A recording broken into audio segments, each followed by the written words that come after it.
pessoal, tudo bem com vocês? Esse é um vídeo para os membros do canal. Eu ainda tenho muito poucos, né?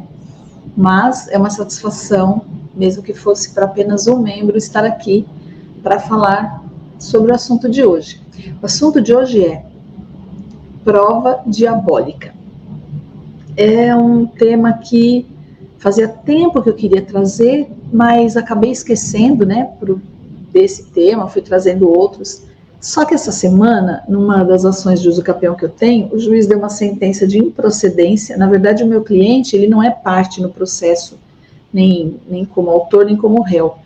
Ele é apenas o confrontante. Então, eu fui contratado, embora eu tenha muitas ações de uso capião, né, que eu faço ao longo de todos esses anos, e é uma ação que eu até gosto muito de fazer, mas não é o caso específico. Esse caso específico, o cliente me contratou porque ele foi intimado por ser o confrontante. Né, a gente chama de confrontante tabular. E daí ele queria apenas que eu acompanhasse o processo. Eu fiz uma petição para tentar afastar a questão da sucumbência, no caso da parte que ganha a ação, querer cobrar e tal, mas só isso. E acompanho, né, desde então. Esse processo é de 2018, e o meu cliente, que é esse confrontante, ele foi intimado faz mais ou menos uns 2 anos, mas a ação é de 2018. Nessa semana, o juiz deu para ele, olha, o processo caminhou 6 anos, gente, e aí o juiz deu pela improcedência, né, julgou improcedente o pedido, porque tem vários tipos de uso capião, né, tem uso capião extraordinário, que é o uso capião de 15 anos, tem uso capião ordinário, que é de 10 anos, tem uso capião de 5 anos, que é o uso capião constitucional, né, que era o caso, uso capião constitucional, que é o uso capião que exige 5 anos de posse, para que a pessoa venha pedir o domínio, ou seja, a propriedade, né.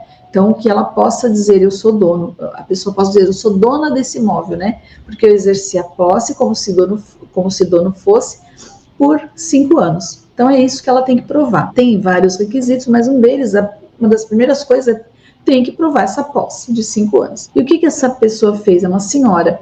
Ela entrou com o pedido, só que ela só apresentou o documento, que a gente chama de justo título, né? Que é o documento de compra, aquele documento que não é uma escritura firmada em cartório de notas, não, é um documento particular, onde ela comprou o imóvel e ela não encontrava mais as partes para exigir a adjudicação compulsória, né?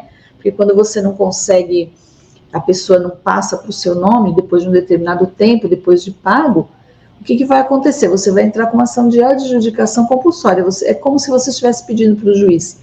Aliás, é isso que acontece, você pede para o juiz chamar a parte para que ela venha, é praticamente uma obrigação de fazer, para que ela assine, né, que ela vá ao cartório com você para assinar essa escritura, que é por meio dessa escritura, depois registrada no registro de imóveis, que vai constar que você é o dono daquele imóvel sobre o qual você só tinha posse. Mas quando você não encontra essa pessoa, nem os seus herdeiros, o que você vai fazer? A pessoa vai à justiça e busca esse direito numa ação de uso capião. A ação de uso capião, embora haja muito preconceito contra esse tipo de ação, ela é a melhor ação para que você possa colocar o imóvel no seu nome, e que é uma ação em que você não vai pagar ITCMD, como você paga no inventário, você não vai pagar ITBI, né, como acontece em transações intervivos, né, entre pessoas vivas, você não vai pagar pela escritura, porque a sentença já vale como uma escritura, já é o título que você vai registrar, para que o cartório declare ali, né, no livro, né, no álbum imobiliário, de que agora passou daquela pessoa, em cujo nome estava o imóvel, para você que exerceu essa posse por esses anos todos. Só que essa pessoa entrou com a ação em 2018, ela juntou esse documento. Mas só que durante todo esse tempo, o juiz até chamou a parte, né, para que ela juntasse as provas, né, da posse durante esses 5 anos anteriores ao ajuizamento da ação. Fato é que esses documentos não foram juntados, essa prova. Ela poderia também ter pedido uma audiência, né, juntado declarações de vizinhos, de testemunhas, e também pedir uma audiência de justificação para que também fosse comprovado, entre outros documentos, como, por exemplo, comprovantes de que ela vem todos esses anos pagando as contas de energia, as contas de água, né? Internet, por exemplo, várias coisas para comprovar que ela está ali naquele imóvel, exercendo essa posse como se dona fosse. Entre outras muitas coisas, por exemplo, fotos do antes e do depois. Olha, eu peguei esse imóvel assim, olha, eu fiz melhorias no imóvel, tá vendo? Então isso prova que a pessoa está exercendo, ela está ocupando o imóvel com ânimo de dono. A gente chama de ânimo domínio, né? Mas nada disso foi feito. Essa pessoa achou que só juntando esse comprovante, esse documento de cessão de direitos hereditários, ou poderia ser um de compra e venda, documento particular, ela achou que era suficiente. Eu acho que o juiz errou porque ele deixou o processo correr por 6 anos, né? Deveria ter dado uma sentença até antecipadamente, ele poderia ter feito isso, não fez. Fato é que nesse momento, 6 anos depois, ele dá uma sentença de improcedência. Ele está dizendo para a autora da ação, não procede essa ação, porque realmente não cumpre os requisitos que a lei exige para esse tipo de uso capião. Bom, e por que me trouxe à baila essa questão da prova diabólica? Porque o juiz coloca essa expressão, né? Eu vou ler para vocês o trechinho da decisão, bem pequeno, onde ele diz o seguinte: embora um instrumento particular de compra e venda, aqui não, eu falei sessão de direitos hereditários, né? Confundi com outro processo, não, mas é compra e venda mesmo. Embora um instrumento particular de compra e venda sirva como início de prova quanto ao termo inicial da posse alegada, porque ela tem que iniciou 5 anos antes da propositura da ação, no caso desse tipo de uso capião, né? Se fosse 10 anos, teria que ter iniciado 10 anos antes da propositura da ação. Embora o instrumento particular de compra e venda sirva como início de prova, porque sozinho não é prova, né? O início de prova quanto ao termo inicial da posse alegada, não se presta a demonstrar que a posse passou a ser exercida de forma ininterrupta desde a sua celebração.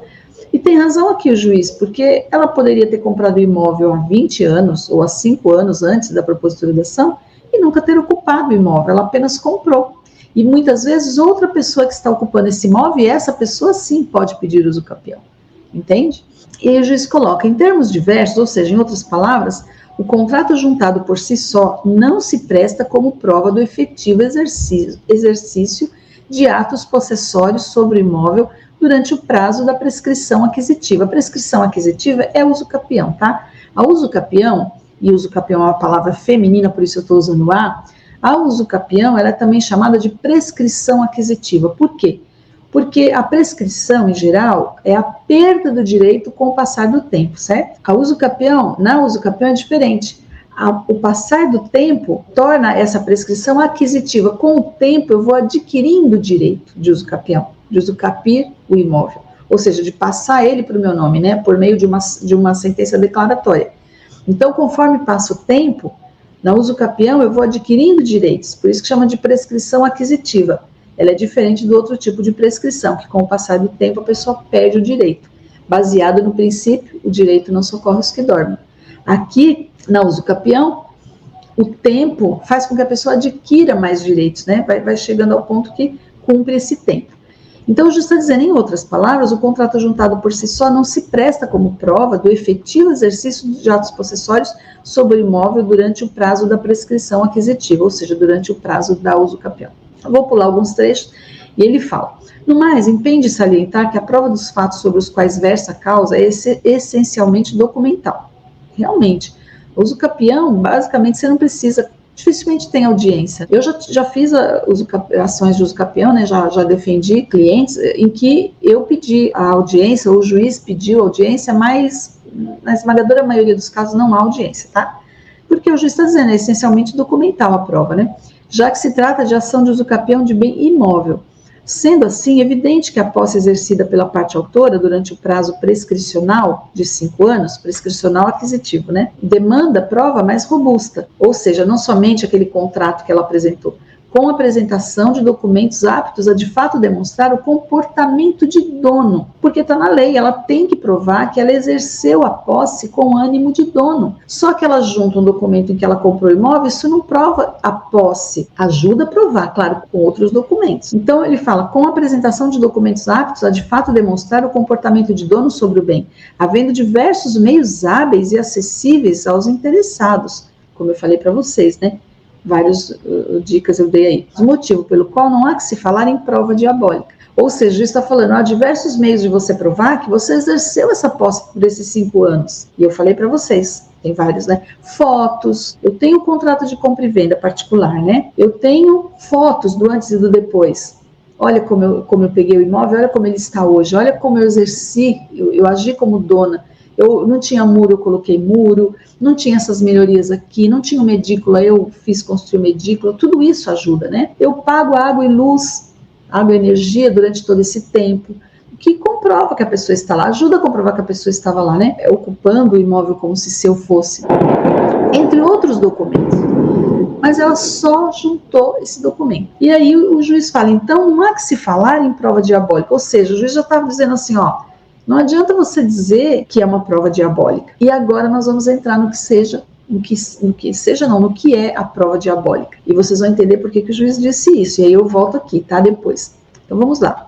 A prova diabólica, ela nada mais é do que aquela prova impossível ou excessivamente difícil. Ela é uma prova árdua de se produzir. Então, o que é uma prova impossível? Muita gente liga a prova diabólica com a prova de fato negativo. Não somente. A prova de fato negativo é uma prova impossível de ser produzida. Agora, há casos em que a prova ela não é impossível, mas ela é difícil de ser produzida. E eu vou dar o exemplo para vocês. Essa expressão prova diabólica é um nome até estranho, feio até a meu juízo, mas ela é uma construção não da lei, ela é uma construção da doutrina e da jurisprudência. Então, vocês vão pegar doutrinadores e decisões jurisprudenciais dos nossos tribunais, onde eles chamam esse tipo de prova diabólica. Ou seja, o juiz está dizendo aqui, olha, tá vendo? Isso não é, nem se diga que é uma prova diabólica, porque dá para provar após. Há vários meios, o juiz deu até dicas, né, de como o que ela poderia apresentar, e é fácil de você apresentar. Quem que não tem uma prova?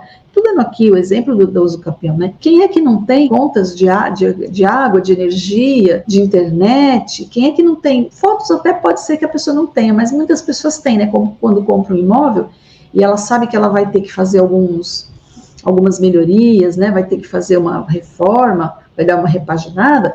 Geralmente as pessoas gostam de fazer isso, né? O antes e o depois, como ele está. Então isso também ajuda, né? Então, a prova diabólica é isso, é aquela prova em que ou é impossível da pessoa produzir, ou é uma prova extremamente difícil. É árdua a tarefa de produzir determinada prova. O que eu gostaria de falar para vocês é o seguinte, o negativo também é negativo para quem? Né? Porque às vezes é negativo para mim, mas não é negativo para o autor, vamos supor, eu sou a ré no processo. Essa prova, eu vou chamar ela de negativa, de prova diabólica, para mim, mas não é para o autor. E às vezes ela é uma prova diabólica para o autor, mas não é para o réu. Eu vou dar alguns exemplos aqui, vocês vão entender. Por exemplo, uma prova impossível, uma prova de fato negativo, que a gente pode chamar de uma prova impossível. Então, prova de fato negativo pode ser chamada de uma prova impossível e ela é considerada uma prova diabólica, portanto. Por exemplo, uma pessoa vem e me acusa de que eu furtei um determinado objeto valioso da sua residência ou da sua bolsa, enfim. Eu não tenho como provar. Como é que eu vou provar que eu não furtei? Porque não furtar é um fato negativo. Como é que eu vou provar que eu não ofendi? Também é uma prova de fato negativo, eu não tenho como provar. Então é uma prova impossível. Agora, uma prova difícil de ser produzida, ela não é impossível, tá? Mas ela é muito difícil de ser produzida, é muito custosa de ser produzida.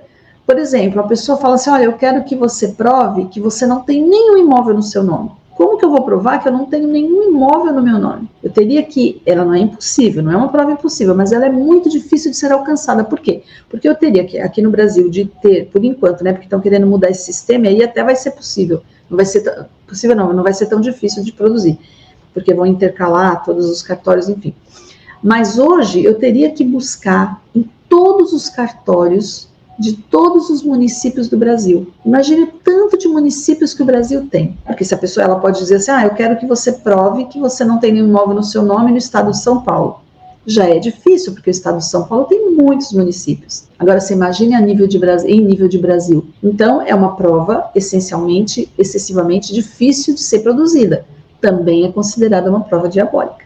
Então, de novo, prova diabólica é aquela prova impossível de ser produzida ou excessivamente difícil de ser produzida. O juiz está dizendo, olha, nem venha dizer que isso é uma prova diabólica, porque não é simples de ser provado. E o juiz tem razão nesse ponto também. Aí vocês poderiam dizer assim, espera, mas e o álibi? Porque álibi quer dizer em outro lugar, tá? A etimologia da palavra álibi é em outro lugar. E o que é o álibi, né? O álibi a gente utiliza muito no direito penal. No direito penal, quando a gente fala assim, mas o fulano tem um álibi, o réu tem um álibi, o suspeito, o indiciado, ele tem um álibi. Muitas vezes a polícia até afasta aquele investigado, né, por conta desse álibi. Qual é o álibi? Então, ele não estava naquele lugar no momento do delito, no momento em que o delito ocorreu. Eu não vou falar a palavra aqui que a gente usa mais, né? Vou usar a palavra delito. Por exemplo, o delito ocorreu em Santa Catarina e ele estava em Minas Gerais. Eu estou falando de estado, mas pode ser município, pode ser até bairro, tá? Ele não poderia estar lá, por quê? Porque ele estava em outro lugar. A gente tem que lembrar que o álibi tem dois aspectos aí que a gente precisa analisar. Primeiro, o álibi, ele não pode ser considerado uma prova diabólica, porque o álibi, ele não é uma prova de fato negativo, porque vocês poderiam dizer, mas existe sim prova de fato negativo, o álibi não seria uma prova de fato negativo? Não, porque o álibi não é uma prova de fato negativo, ele é uma prova de fato positivo, ou seja, porque não basta o advogado do réu, do investigado, enfim, do suspeito, dizer assim, não, mas o meu cliente não estava no local do delito naquele momento. Ele tem que provar onde ele estava, porque ele não vai conseguir provar que o cliente não estava, ele vai provar que o cliente estava em outro lugar.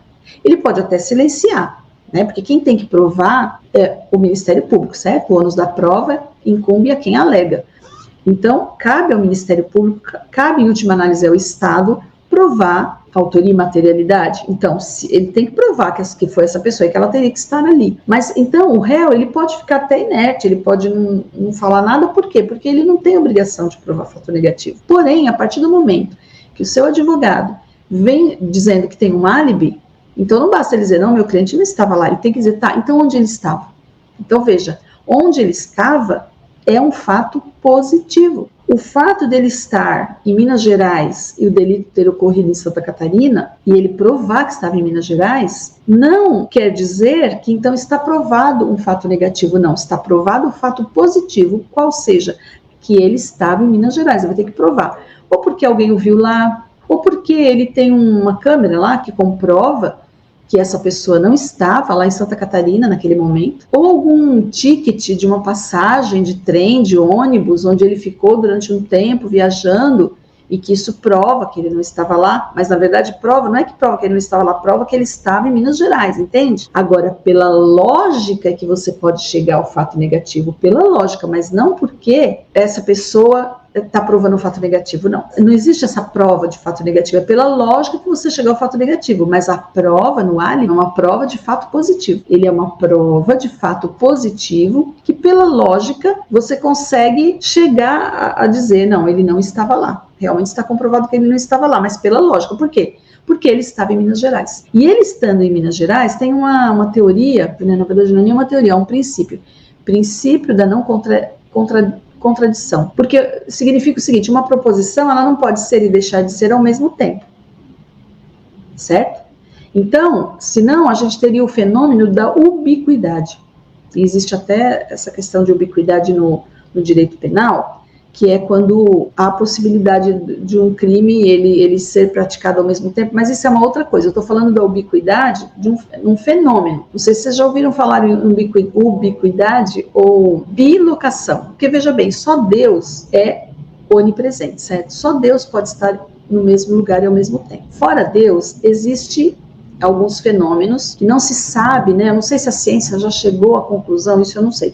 Se a ciência já chegou à conclusão de que a ubiquidade existe, a bilocação existe. Mas há relatos de que, por exemplo, não sei se foi um santo, né? Santo Antônio de Pádua. Me parece que Santo Antônio de Pádua, ele tinha esse dom, eles chamam de dom, né? Que aí, para a religião, é um milagre, tá? É um milagre, é uma exceção aí, porque só Deus é onipresente, certo? Então, esse padre, ele conseguia estar em mais de um lugar ao mesmo tempo. Então, esse é o fenômeno da ubiquidade ou bilocação, de local, né? Locação no sentido de local, bilocação, ou seja, mais de um lugar. Inclusive, existe, eu não sei se vocês já conhecem, né, o canal da Jaqueline Guerreiro, é uma menina que tem zilhões de inscritos, e ela tem lá, eu acho que o nome, se eu não me engano, é Emily Sagi, ou Sagi, o nome da professora francesa. Isso aconteceu lá para os mais ou menos meados do de 1940, 45, onde alunos viam essa professora em mais de um lugar, e até que conseguiram chegar na conclusão de que ela tinha esse dom de ubiquidade. Agora, a questão do direito, ubiquidade no direito, o exemplo talvez seja o caso do Assá, mas sim no de Piós. No direito é quando o mesmo fato ele pode ser praticado por dois agentes em lugares diferentes. Talvez seja o caso desse delinquente de Piós. Não sei se vocês sabem desse caso, que é aquele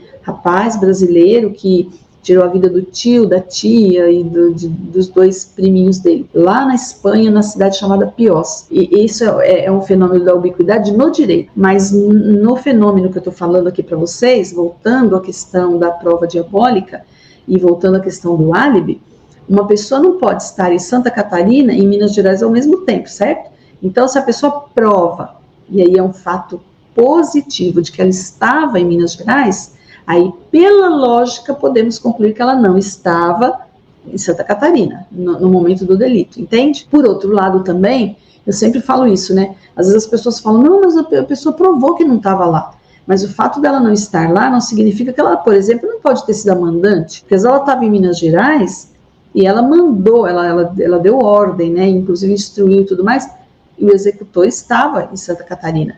Mas ele fez aquilo porque tem um mandante que, logicamente, naquele momento não estava lá, estava em Minas Gerais, entende? Eu quero dizer que o álibi não afasta a responsabilidade penal necessariamente, tá? Já começa por aí. Então, a gente não pode falar em prova diabólica. Agora, por exemplo, às vezes a pessoa fala assim, mas isso aqui é uma prova positiva, uma prova diabólica, porque eu não consigo provar. Mas por que você não consegue provar? Você não consegue provar?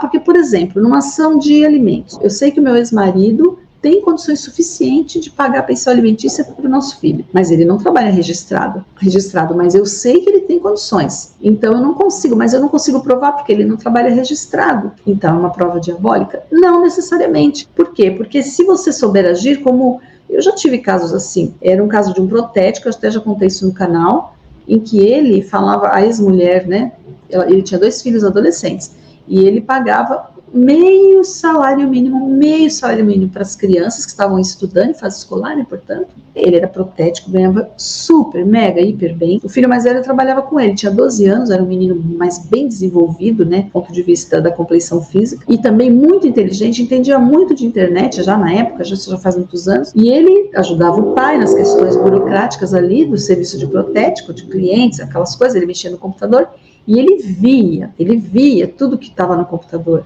E ele contou para a mãe, isso que veio em 96 mais ou menos, foi quando aconteceu essa ação, ele falou, mãe, o pai ganha mais ou menos 52 mil em média, naquela época 52 mil, só que como é que você vai arrolar o filho como testemunha? E de qualquer forma teria que ser prova documental, apesar que o filho poderia tirar do computador, documentar e tal, mas eu acho que eu não quis fazer dessa forma porque eu entendi assim, primeiro que é uma prova que poderia ser considerada ilícita, né, porque o pai autorizava ele a mexer em tudo, mas não autorizava para esse tipo de coisa, né? E segundo que poderia não, com certeza ia se estabelecer ali uma animosidade entre pai e filho. E o filho gostava muito do pai, eles tinham uma relação boa, ele estava aprendendo um ofício bom, porque ele também estava aprendendo o serviço de protético, né? Que é uma boa profissão. Então, o que eu fiz? Eu pedi para o juiz, eu falei, você tem certeza? Conversei com o menino, você tem certeza?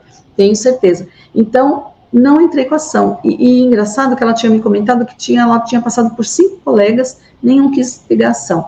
Porque falaram, não tem como provar. Ele fazia tudo assim, extraoficialmente. Ele não declarava imposto de renda, até declarava, mas em valor menor, ele fazia o que ele queria.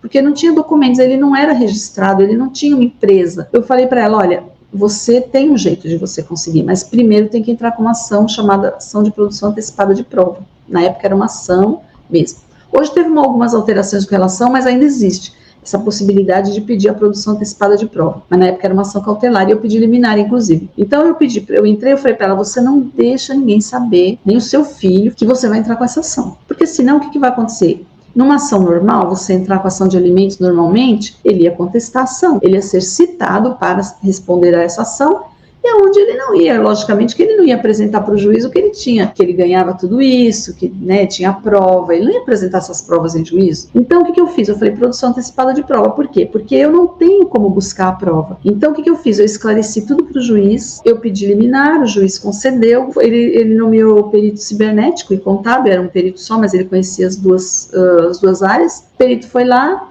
ele foi pego de surpresa, o perito foi comandado, tirou o computador, levou tudo. Essa ação é apenas para isso, apenas para produzir a prova, nada mais que isso.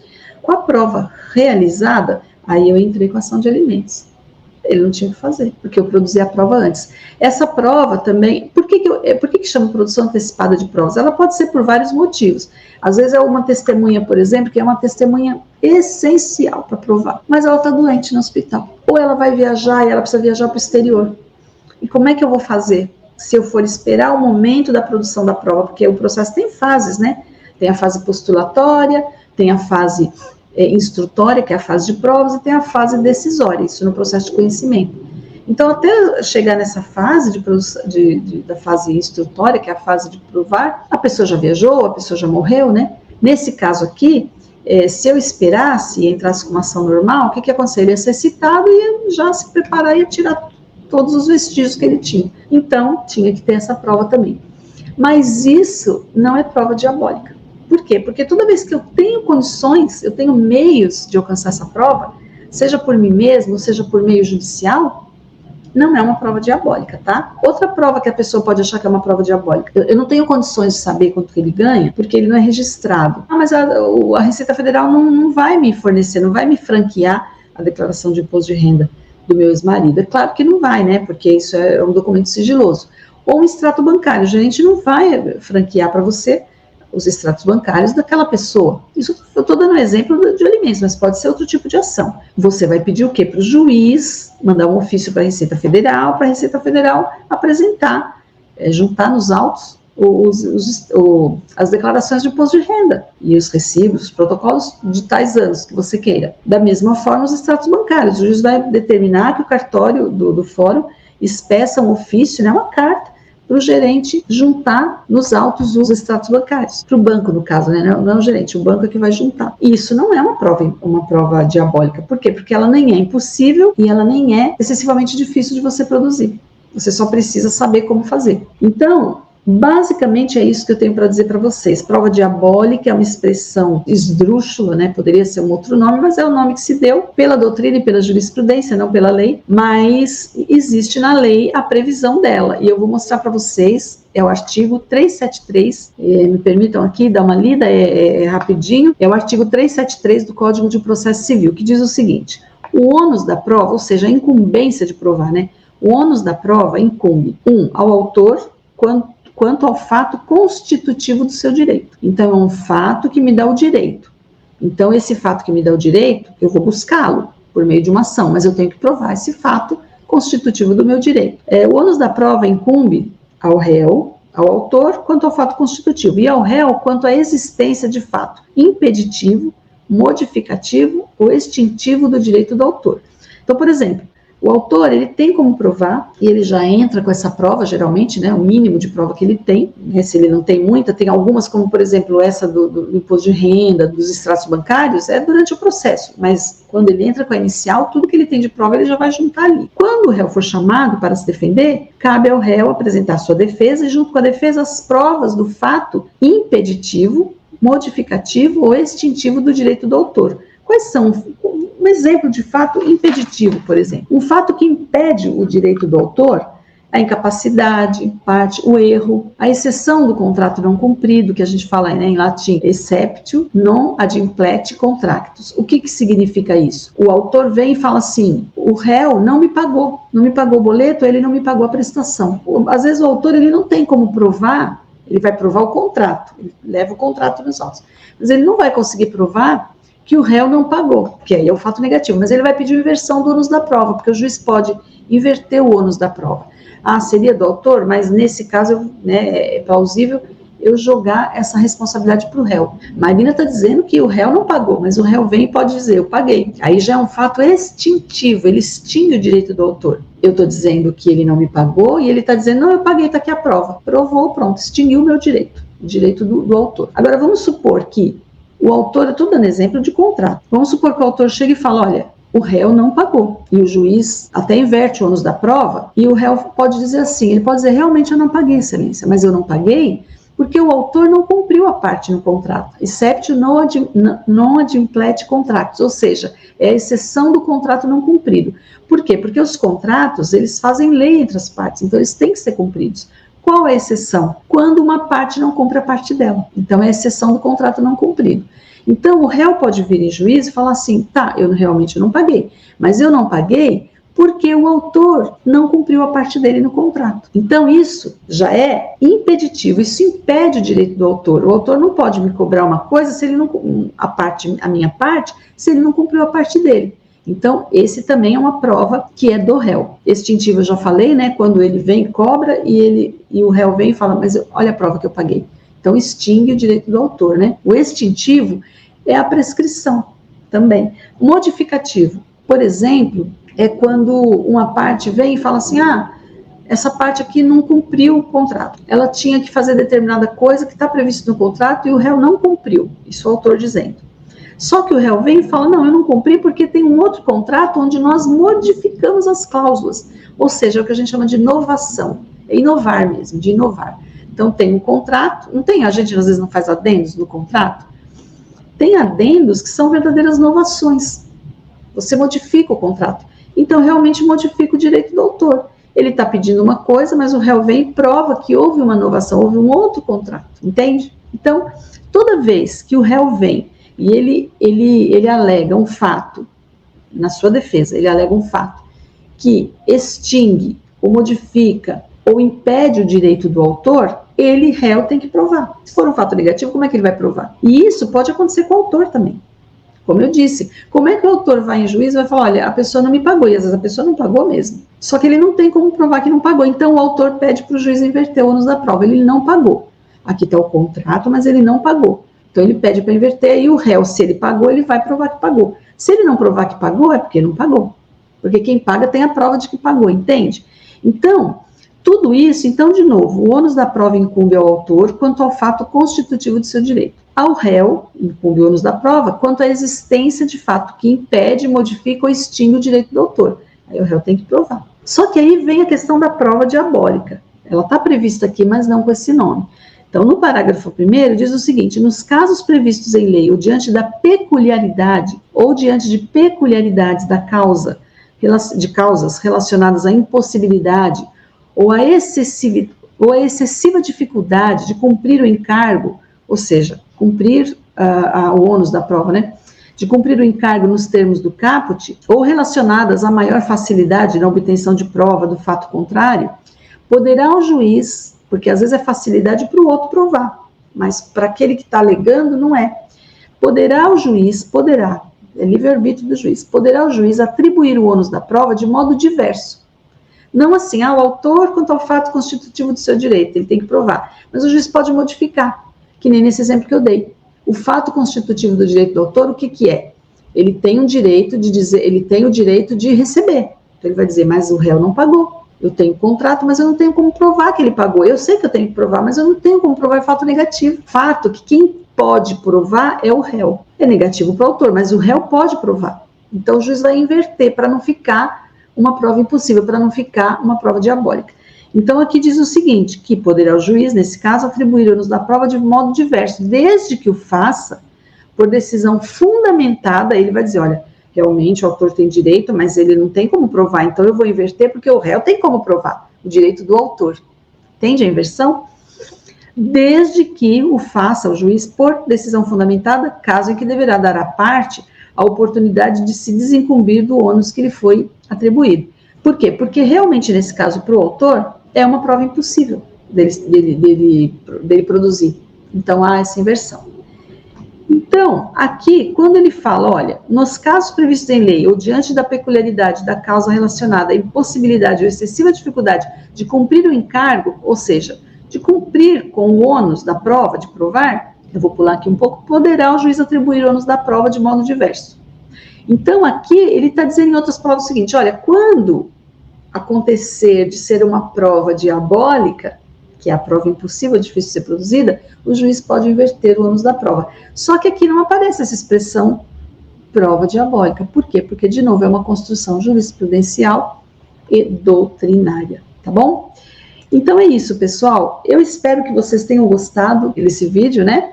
De novo, esse artigo é o artigo 373 e, mais especificamente, essa questão da dificuldade ou impossibilidade da prova é o parágrafo 2º. Eu ia falar o parágrafo 1º, mas é o parágrafo 2º, tá bom? Então, esse foi o nosso vídeo de hoje. Eu espero que vocês, membros, tenham gostado. Quero agradecer a vocês por serem membros do canal. Peço que vocês continuem conosco nas lives para todos, né? Nas lives mais públicas mesmo. E eu vou trazer mais vídeos, eu quero trazer mais vídeos ainda essa semana, tá? Eu só vou começar a fazer lives, obviamente, para os membros, quando eu tiver mais membros, né? Porque não justifica, com poucos números de membros, eu fazer lives nesse momento, nessa fase, tá bom? De crescimento do canal. Mais uma vez, muito obrigada, espero que você tenha gostado. Se você gostou, deixe o seu joinha, deixe os seus comentários, tá bom? Que ajuda muito no progresso do canal. Então, até o próximo vídeo ou até a próxima live. Tchau, tchau!